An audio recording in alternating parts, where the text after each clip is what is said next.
Muy buenas noches. Tenemos la lectura de la liturgia de la palabra del día viernes de la octava de Pascua, viernes 25 de abril. Muy bien, vamos rápidamente a nuestro misal popular que edita Paulinas, basado en la Conferencia Episcopal de Colombia. Bueno, estamos queriendo compartir el texto en la pantalla, a ver si ya la tenemos, creo. Bueno, muy bien. La primera lectura es una secuencia de la lectura anterior, ¿no? Tenemos el capítulo cuarto de los Hechos de los Apóstoles, versículos del primero al 12.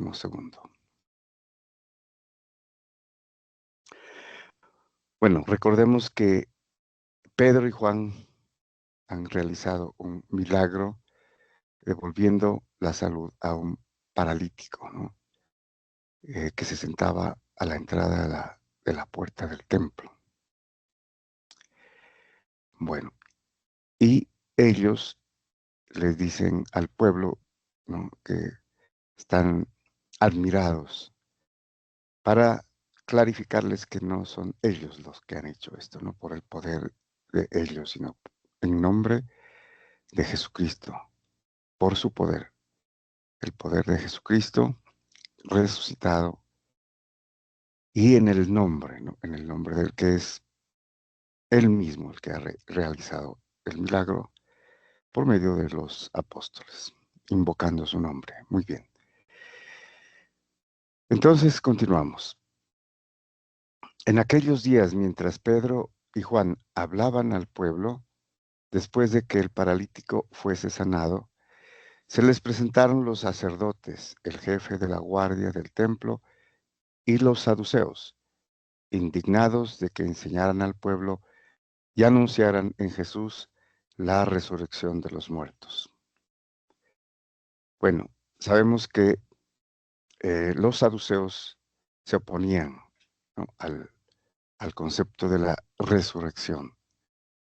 Ellos no creían y obviamente por eso reaccionan, ¿no?, ante el anuncio que hacen los apóstoles Pedro y Juan por medio de este milagro, ¿no?, que el que realizó el milagro es Jesucristo resucitado. Los fariseos sí creían, ¿no? Por otro lado, el otro grupo judío, los fariseos, ellos creían en la resurrección. Bueno, los apresaron y los metieron en la cárcel hasta el día siguiente, pues ya era tarde. Muchos de los que habían oído el discurso creyeron. Eran unos 5,000 hombres.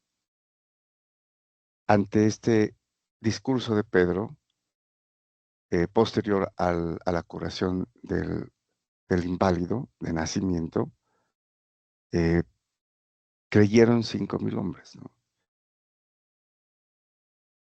O sea, en Pentecostés fueron 3,000, pero ahora son 5,000 ante esa evidencia y por el, el discurso, ¿no?, que dio Pedro.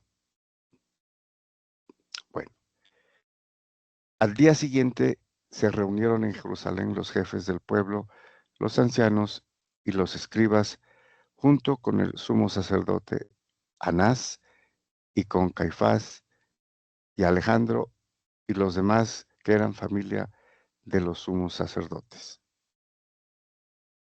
Hicieron comparecer en medio de ellos a Pedro y a Juan y se pusieron a interrogarlos.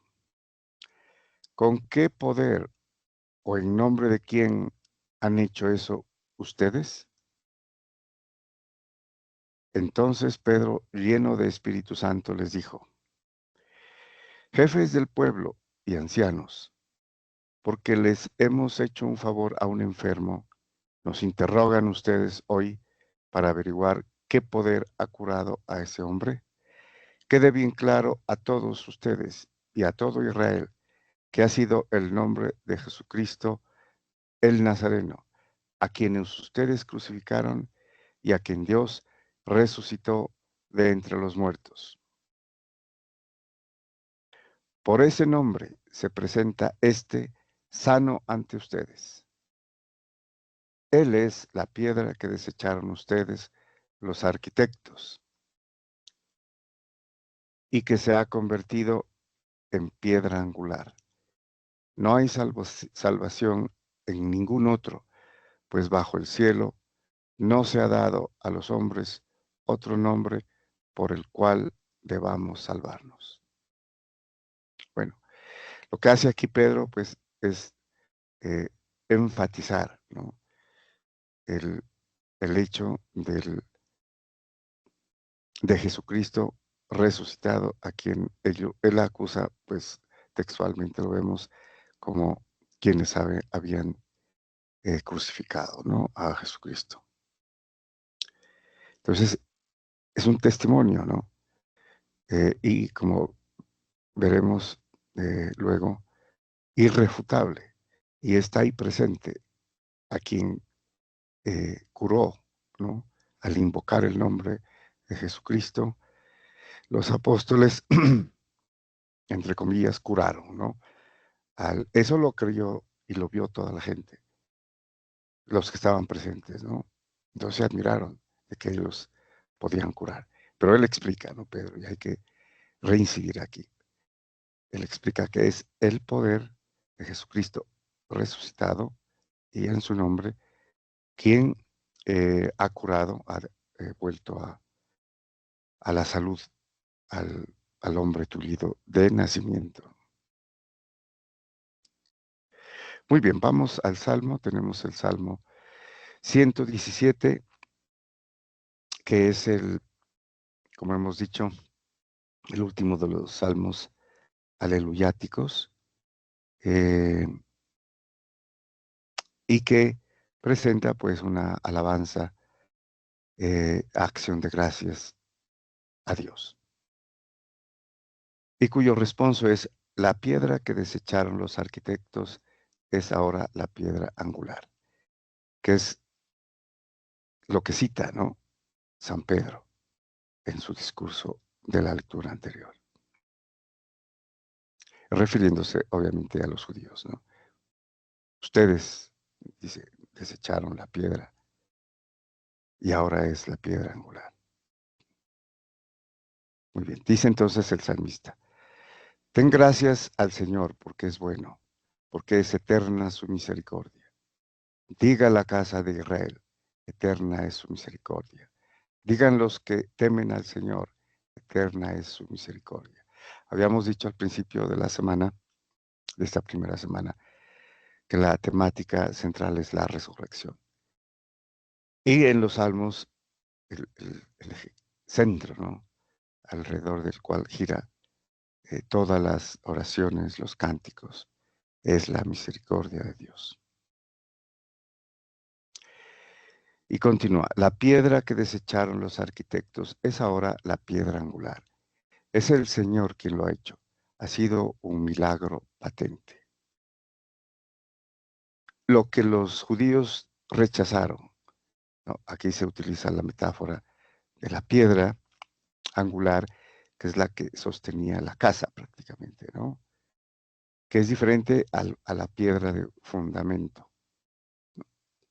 Acá es una piedra que está en el ángulo, también se puede traducir como la piedra del ángulo, ¿no?, la que sostiene el entramado, ¿no?, de una casa, o de un puente puede ser también. Este es el día que hizo el Señor, sea nuestra alegría y nuestro gozo. Señor, danos la salvación. Señor, danos prosperidad. Bendito el que viene en nombre del Señor. Los bendecimos desde la casa del Señor. El Señor es Dios. Él nos ilumina. Bueno, entonces tenemos en nuestros últimos versículos lo que cantamos en el Sanctus, ¿no? El Sanctus y el Benedictus, que abre prácticamente la plegaria eucarística, ¿no? Santo, santo es el Señor. Danos la salvación, es el Hosana que cantamos también, ¿no? Hosana en el cielo. Y a continuación, bendito el que viene en nombre del Señor, Hosana en el cielo, ¿no? Aquí es prácticamente, Hosana es Señor, sálvanos, que es el nombre de Jesucristo, ¿no?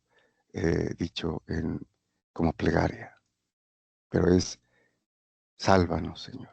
Bueno, y vamos al Evangelio. Tenemos el Evangelio según San Juan, capítulo 21, versículos del primero al 14, perdón, 14. También es una secuencia de la anterior, ¿no? Bueno, nos dice San Juan, en aquel tiempo Jesús se apareció otra vez a los discípulos junto al lago de Tiberíades. Y se apareció de esta manera. Estaban juntos Simón Pedro, Tomás, apodado el Mellizo, Natanael, el de Caná de Galilea, los Zebedeos, o sea, Juan y Santiago, y otros dos discípulos suyos. Simón Pedro les dice, me voy a pescar. Ellos contestan, vamos también nosotros contigo. Salieron y se embarcaron, y aquella noche no cogieron nada. Estaba ya amaneciendo cuando Jesús se presentó en la orilla, pero los discípulos no sabían que era Jesús. Jesús les dice, muchachos, ¿tienen pescado? Ellos contestaron, no. Él les dice, echen la red a la derecha de la barca y encontrarán. La echaron y no podían sacarla por la multitud de peces. Y aquel discípulo a quien Jesús amaba le dice a Pedro, es el Señor. Al oír que era el Señor, Simón Pedro, que estaba desnudo, se ató la túnica y se echó al agua.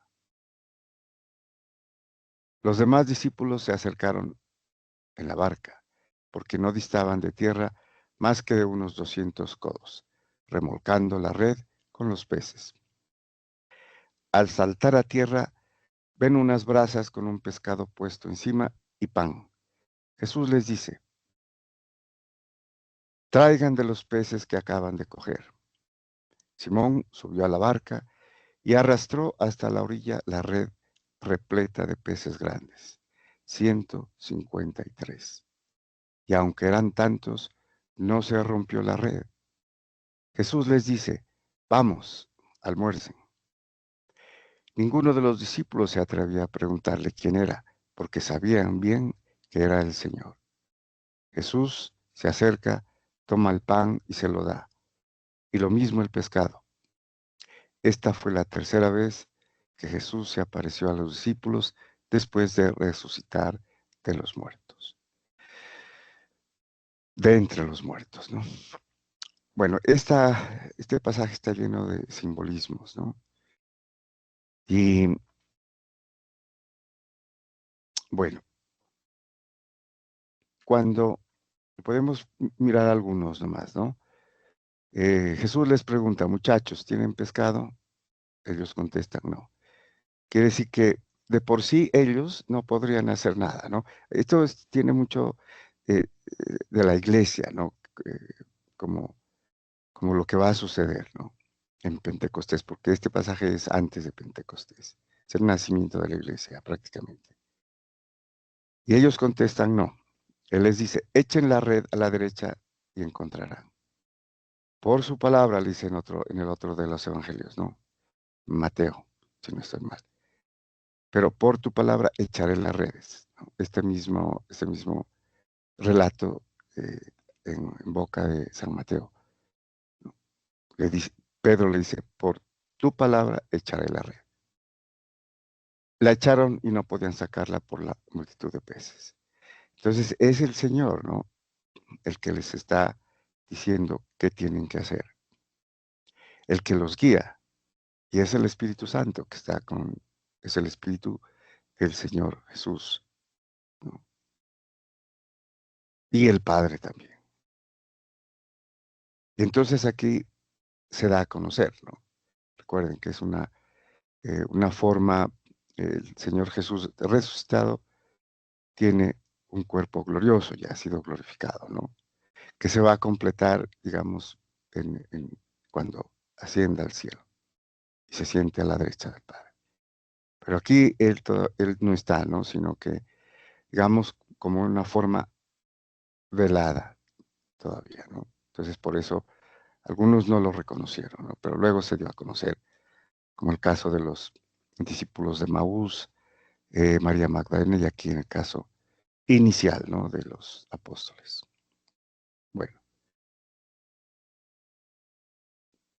y entonces no podían sacarla por la multitud de peces, también es un simbolismo de lo que hace la iglesia, ¿no? Sí, la conversión por la predicación. Entonces, llena las redes, ¿no? El Señor, por su palabra y obediencia de los apóstoles, se llena la red de peces, pero eh, no se rompe, ¿no? Bueno,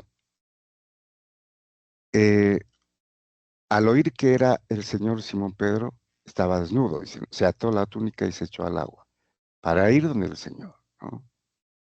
Él ya prácticamente había escuchado de Juan, es el Señor. Entonces él se echó al agua, ¿no? O sea, para encontrarse con el Señor. Los demás permanecieron en la barca. Y luego Jesús le dicen, traigan los peces que acaban de coger. Simón, que ya había estado prácticamente con el Señor en la playa, y subió a la barca, volvió a la barca, ¿no? Y arrastró hasta la orilla la red repleta de peces.